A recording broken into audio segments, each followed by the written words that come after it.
أعوذ بالله من الشيطان الرجيم بسم الله الرحمن الرحيم আমাদের তখতি নাম্বার 17 শেষ হয়ে গিয়েছিল। আজকে আমাদের তখতি নাম্বার 18 শুরু হবে। পেজ নাম্বার হচ্ছে 38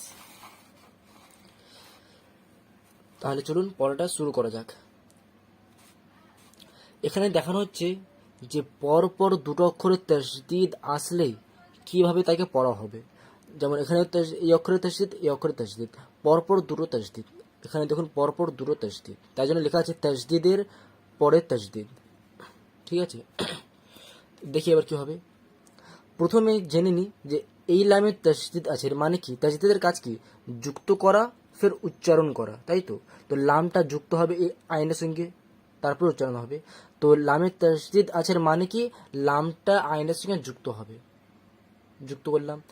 তারপরে যখন লাম উচ্চারণ হবে, লাম উচ্চারণ করার সময়, লামটা উচ্চারণ করার সময় লামের সঙ্গে ইয়াও যুক্ত করব। কেন? কারণ ইয়াও তাসদিদ আছে, ইয়া তাসদিদ আছে মানে ইয়াটা তার আগের অক্ষর লামের সঙ্গে যুক্ত হবে, মানে লামটা যুক্ত হবে আইনের সঙ্গে, আর লামের সাথে যুক্ত হবে ইয়া।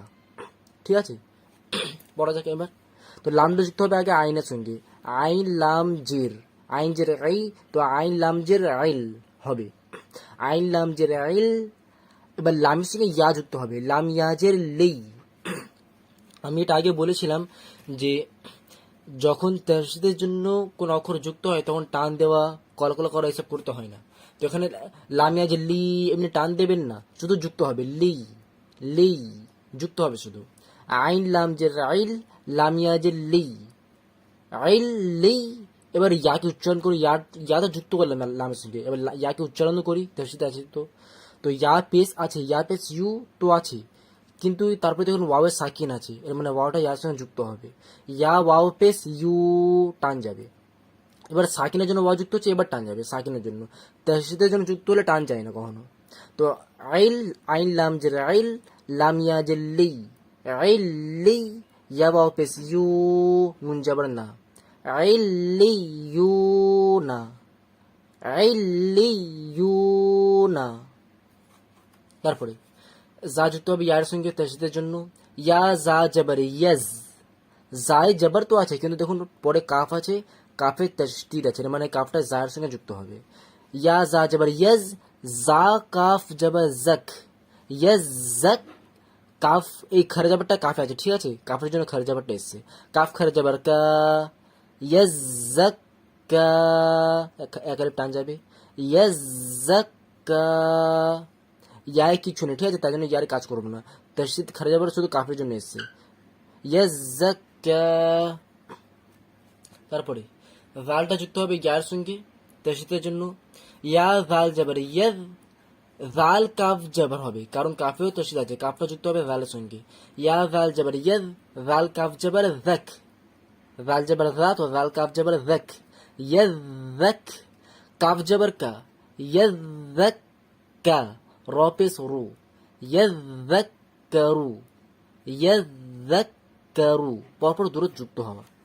তারপরে মিম জা পেশ মুজ, জা মিম জবর জম, মিমে তাসদিদ, তো মিমটা আবার যুক্ত হবে, মুজ জম, মুজ্জম, মিম জের মি, মুজ্জম্মি, লাম পেশ লু, মুজ্জম্মিলু, মুজ্জম্মিলু। তো এখানে আমি আগের কায়দায় বলেছিলাম যে নুন অথবা মিমের তাসদিদ থাকলে সেখানে গুণনা করতে হয়। তো এখানে মিমের তাসদিদ আছে মানে মিমে গুণনা করতে হবে, মুজ্জম্মিলু, মুজ্জম্মিলু। তারপরে মিম দাল পেশ মুদ, দাল ফা জবর দস, কারণ ফায়ে ফির তাসদিদ এসেছে, মুদ দস, ফায়ে জের আছে, ফা জের সি, মুদ দস সি, র পেশ রু, মুদ্দাসসিরু, মুদ্দাসসিরু। তারপরে আইন লাম জের, লামে তাসদিদ লাম যুক্ত হচ্ছে, আইন লাম জের আইল, লাম ইয়াজের লি, ইয়ার তাসদিদ আছে তো ইয়ার যুক্ত হবে, আইল লাম ইয়াজের লি, আইল লি। ইয়া এবার কি আছে? ইয়া জের আছে কিন্তু পরে এই ইয়ায় সাকিন আছে, মানে এই ইয়াটা এই ইয়ার সঙ্গে যুক্ত হবে, ইয়া ইয়া জের, ইয়া ইয়া জের ই টান হয়, আইল লি ই, নুন জবর না, আইল লি ই না, আইল লি না। তো হলো, তো এটা বেশি ডিফিকাল্ট নয়, ঠিক আছে। তো এখানে এতটা পড়বেন, কোনো প্রকার ডাউট থাকলে অবশ্যই কমেন্টে জিজ্ঞাসা করবেন। ওয়াসসালাম।